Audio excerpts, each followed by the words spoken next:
Para compor agora a mesa redonda sobre políticas públicas e recursos de educação aberta, convidamos ao palco os professores Rafael Parente,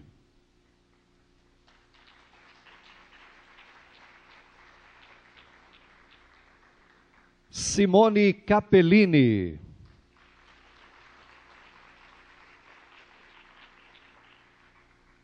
Claude Antilla,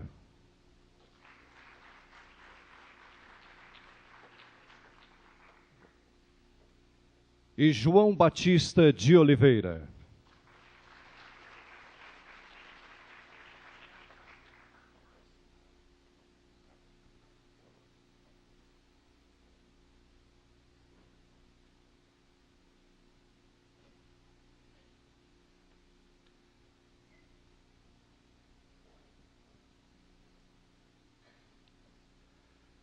Passamos a palavra para o início dos trabalhos.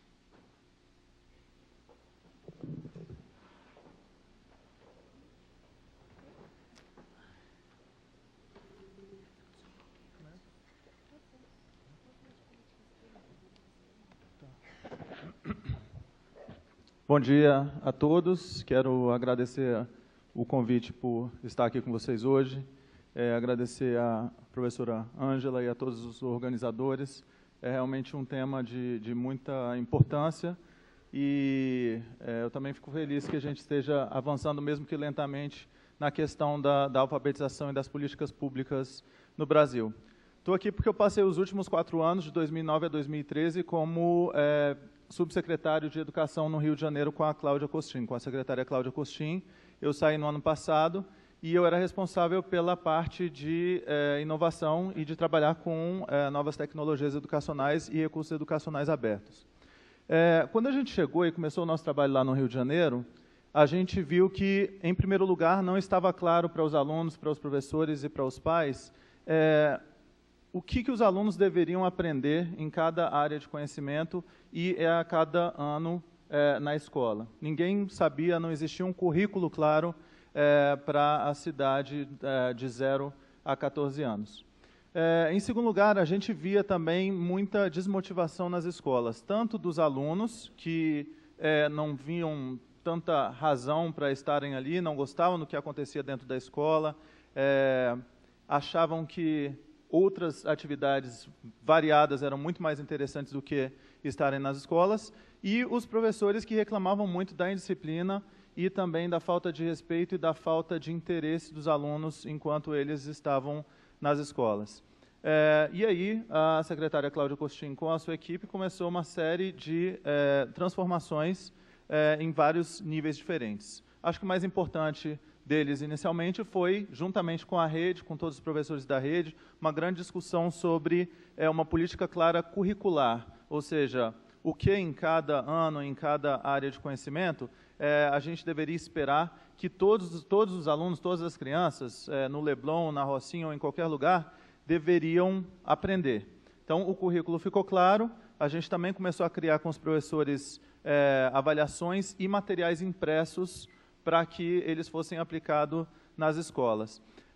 Depois disso, a gente passou a olhar um pouco mais para as novas tecnologias e para a inovação. E por que a gente fez isso? Porque a gente acredita que o uso de novas tecnologias, a internet, computadores, tablets, smartphones e os recursos educacionais abertos, eles podem aumentar a motivação dos professores e dos alunos, já que eles se aproximam da linguagem hoje dos alunos, já que a gente sabe que as novas tecnologias têm transformado a forma como a gente vive, como a gente se comunica, como a gente trabalha, como a gente se relaciona.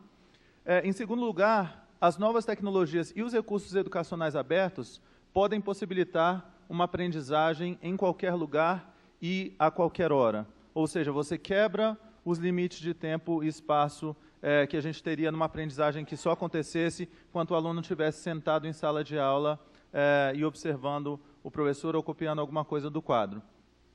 E, em terceiro lugar, que eu acho que tem muito a ver com o tema de hoje, que é a questão de você precisar atentar para as necessidades, diferenças e singularidades de cada aluno. Ou seja, a gente considera que é muito complicado um professor conseguir personalizar o processo de aprendizagem sozinho para a quantidade de alunos que ele tem em sala de aula, se ele não tiver o auxílio de novas tecnologias, de inteligências artificiais e de algoritmos. Então, essas foram as 3 principais razões para que a gente começasse a atuar mais incisivamente com a utilização de novas tecnologias e de recursos educacionais abertos, e começamos a criar recursos educacionais abertos em parceria com o Ministério da Educação e outras secretarias e outros parceiros, e os resultados foram muito bons. Eu não sei só como é que eu faço para passar a apresentação.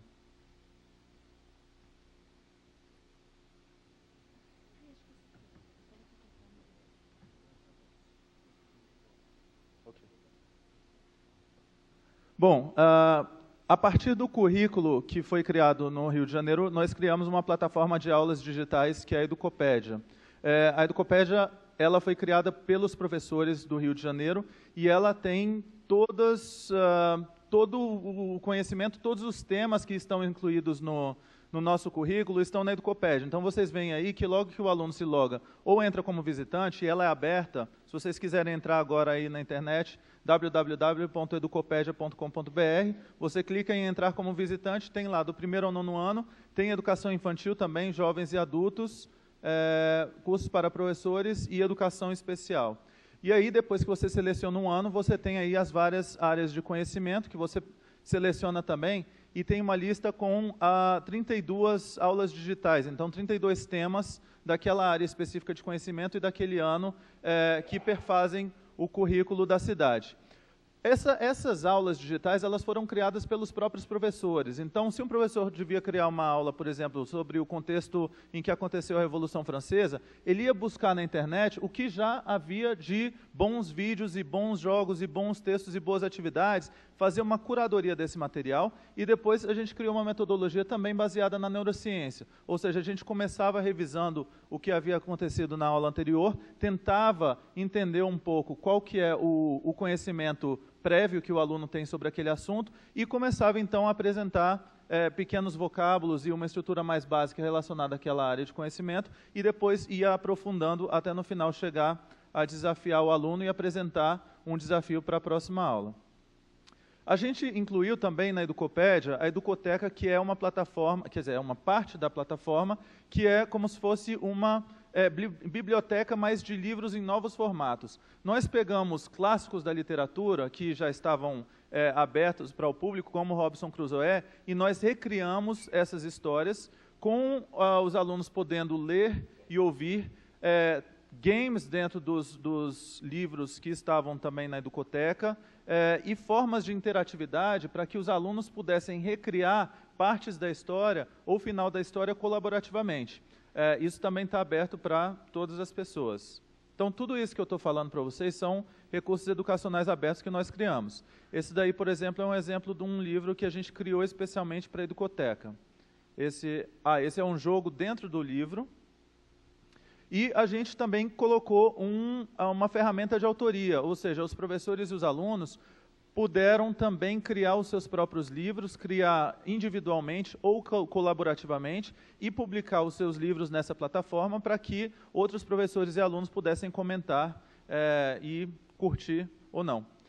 Para a área de alfabetização, a gente tentou unir o processo de alfabetização com duas coisas que nós consideramos que as crianças gostam muito, que é desenho animado, uma história com personagens, com começo, meio e fim, storytelling, e games, jogos digitais. E aí a gente criou o Pé de Vento. Então aí, para cada bimestre, nós temos 8 semanas no Pé de Vento. As crianças clicam, assistem primeiro um vídeo que conta o que está acontecendo na história.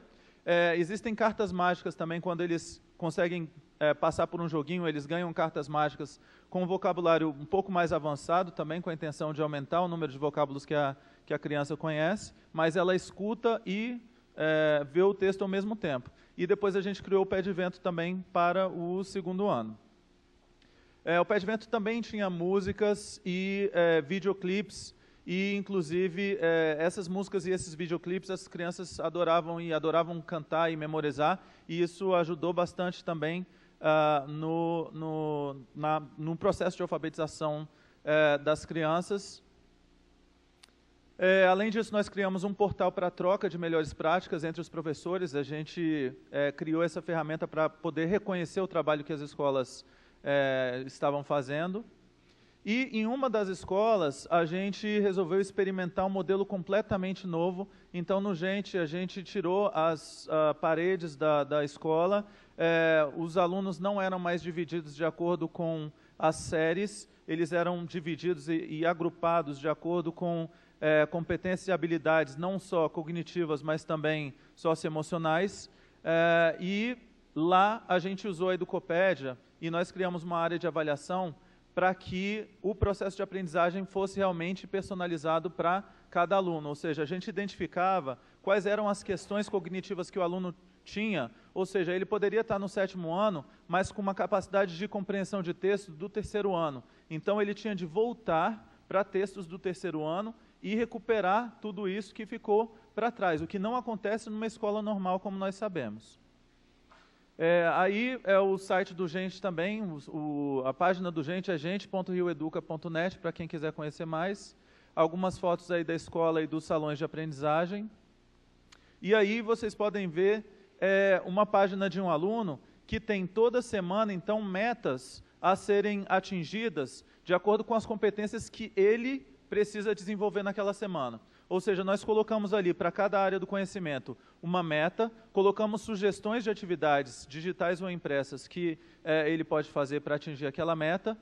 Ele também ele vai ser avaliado naquela competência específica naquela semana, e ele pode ver nessa página se ele está avançando ou não. E aí um vídeo também que não vai dar tempo de passar sobre o Gente. Qual foi o resultado disso tudo? Enquanto o Brasil avançava, em média, 1% no Fundamental 2, de 6º a 9º ano, o Rio de Janeiro avançou 22% no IDEB de 6º a 9º ano, após a gente ter começado essa série de transformações. A gente conseguiu diminuir bastante também a evasão escolar no Rio. Quando a gente começou a utilização do pé de vento, a gente teve um salto de 84% para 90%, dos alunos no 1º ano, com 6 anos de idade, que atingiram o nível 4 de alfabetização, que já é um nível bem avançado. Os professores e os alunos se tornaram também mais autônomos e mais motivados, e a gente tem uma série de pesquisas internas que nos mostraram isso. Então, é isso. Em relação a políticas públicas, nós acreditamos que é possível e funciona nós utilizarmos inovação, novas tecnologias e recursos educacionais abertos, principalmente nessa questão de conseguir olhar para a necessidade e para as especificidades e características de cada aluno, como acontece com a dislexia. Muito obrigado. Agradecemos ao professor Rafael Parente.